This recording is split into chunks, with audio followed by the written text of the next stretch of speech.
सही जगह पर पहुंचने के लिए सही रास्तों का होना जरूरी है। गलत रास्ते कभी भी सही जगह पर नहीं पहुंचा सकते। आजकल की लाइफस्टाइल में अपने गोल को अचीव करने के लिए मेंटली स्ट्रांग होना बहुत जरूरी है। वीक मेंटेलिटी के लोगों की दो बातें सुनकर अपना डिसीजन बदल लेते हैं या नेगेटिव हो जाते हैं। समझने वाली बात यह है, अगर कोई आपसे बोल रहा है कि आप यह काम नहीं कर सकते या ये करना इम्पॉसिबल है, तो ये सब बातें वह इंसान अपने नजरिए से बता रहा है और अपनी कैपेसिटी को बता रहा है। इसलिए आज हम समझेंगे the concept of mentally strong. जब हम अपनी लाइफ की सारी रेस्पॉन्सिबिलिटीज एक्सेप्ट करते हैं, तब हम बचपन छोड़कर एडल्ट बनने की तरफ एक बड़ा कदम लेते हैं। पर कुछ लोग इस काम को कभी कर ही नहीं पाते हैं। 40 से 50 की एज के लोग भी अपने बचपन के बुरे अनुभवों को भूल नहीं पाते। वे आज भी उन सिचुएशन पर बात कर रहे हैं जो 30 से 40 साल पहले उनके साथ हुई थी, जबकि आज उन अनुभवों के बारे में बात करने से कोई फायदा नहीं है। अगर किसी के साथ ऐसा है तो वह इंसान आज भी पास्ट के जाल में फंसा हुआ है। एक अच्छा डिसीजन यह है कि लाइफ की सारी बैड एक्सपीरियंस की रेस्पॉन्सिबिलिटीज लें और उन्हें भूलकर फ्यूचर के लिए सुपीरियर एक्सपीरियंस की तैयारी करें। अब समझते हैं उन 9 कॉन्सेप्ट्स को जो आपको बताएंगे कि आप मेंटली स्ट्रांग हैं या नहीं।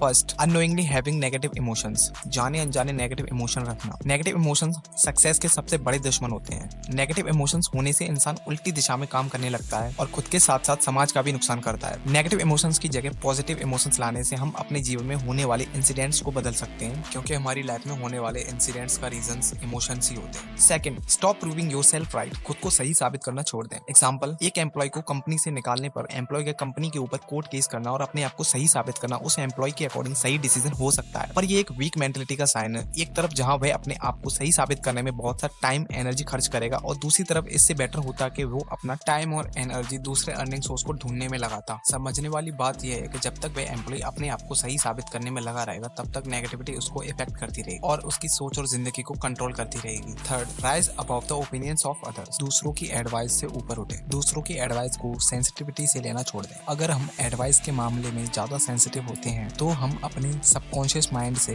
कंट्रोल बटन को खो रहे होते हैं। अगर कोई इंसान हमारे बारे में इमेजिनेटिवली कोई नेगेटिव बात बोलता है और हम इमोशनल सेंसिटिव होते हैं, तो हम तुरंत ही डिसअपॉइंटेड फील करने लग जाते हैं। इसीलिए इमोशनल सेंसिटिव होने से बचें। Fourth, realise that no one else is responsible. Feel करें कोई दूसरा रेस्पॉन्सिबल नहीं है। अपनी प्रॉब्लम्स के लिए दूसरों को ब्लेम करने का एटीट्यूड नेगेटिव इमोशंस का रीजन है। इस हैबिट को बदलने की कोशिश करें। जो भी आपके साथ होता है उसकी रेस्पॉन्सिबिलिटी एक्सेप्ट करें। ऐसा करने से नेगेटिव इमोशंस खुद ही खत्म हो जाएंगे। जैसे क्रिसमस ट्री की सभी लाइट्स सिर्फ एक स्विच दबाने से बंद हो जाती हैं। फिफ्थ, अपनी स्ट्रेंथ बढ़ाएं। जब हम किसी अनफेयर रिजल्ट के लिए दूसरों को ब्लेम करते हैं, तब हम अनजाने में अपनी स्ट्रेंथ कम कर रहे होते हैं और अंदर से वीक फील करने लगते हैं। पर समझने वाली बात यह है कि हम कभी भी अपनी मर्जी के बिना बुरा फील नहीं कर सकते। थॉट्स जो हमारे अंदर होते हैं उनको हम ही परमिशन देते हैं हमारे सबकॉन्शियस माइंड में जाने के लिए। Sixth, take the quick decisions. हमारी लाइफ में आज जो भी है उसके रेस्पॉन्सिबल हम खुद हैं। चाहे आप कम कमा रहे हो या ज्यादा, जो भी आज हमारे सामने है वो हमारे डिसीजंस का ही रिजल्ट है। आज हम जहाँ भी हैं, जाने अनजाने, ये हमारी ही चॉइस है। पर अब आप अपने डिसीजन लेने के लिए अवेयर हैं। इसलिए अगर आप आज कम कमा रहे हैं तो ज्यादा कमाने का डिसीजन लें, और जो भी एक्शन लेने की जरूरत है उसका पहला कदम जल्दी लें। आप फील करेंगे कि अपनी सिचुएशन के लिए रेस्पॉन्सिबल होने और डिसीजन लेने से ही हम एनर्जी से भर जाते हैं और कॉन्फिडेंट फील करने लगते हैं। And the second side, result के बारे में ज्यादा ना सोचें, क्योंकि हमारा रिजल्ट हमारे काम करने की क्वालिटी और क्वांटिटी पर डिपेंड करता है। Seventh, keep learning new skills. नए स्किल्स सीखते रहें। अगर आप अपने प्रेजेंट के काम से खुश नहीं हैं तो कुछ न्यू ट्राई कर सकते हैं। नए स्किल्स सीख सकते हैं। नए स्किल्स सीखने के लिए टाइम निकालिए और किसी एक स्किल्स में एक्सपर्ट बनिए। खाली समय में नए स्किल्स को सीखने की आदत डालिए। यही आदत हमें फ्यूचर में ज्यादा पैसा कमाने में हेल्प करेगी। एट्थ, खुद को कंपनी के एक स्टॉक की तरह समझे। इमेजिन दैट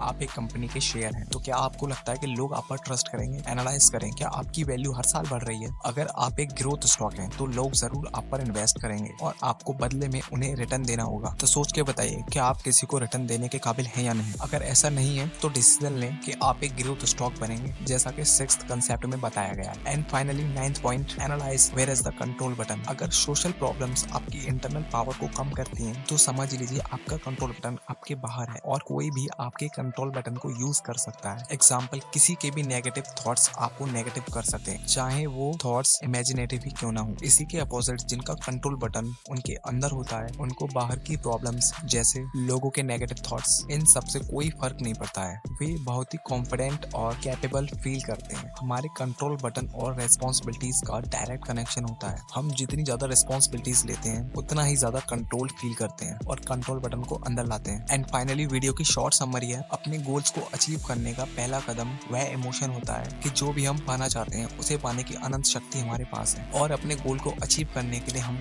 लॉन्ग टाइम तक कंसिस्टेंट हार्ड वर्क करने के लिए तैयार हैं और अपने फेलियर की रेस्पॉन्सिबिलिटी एक्सेप्ट करके सक्सेस को पाने का डिसीजन लें। एंड फाइनली मैं आपको बता दूं, इस वीडियो का कंटेंट ब्रायन ट्रेसी की बुक गोल्स के सेकंड चैप्टर से लिया है। अगर आप बुक को खरीदना चाहते हैं तो इसका लिंक आपको डिस्क्रिप्शन में मिल जाएगा।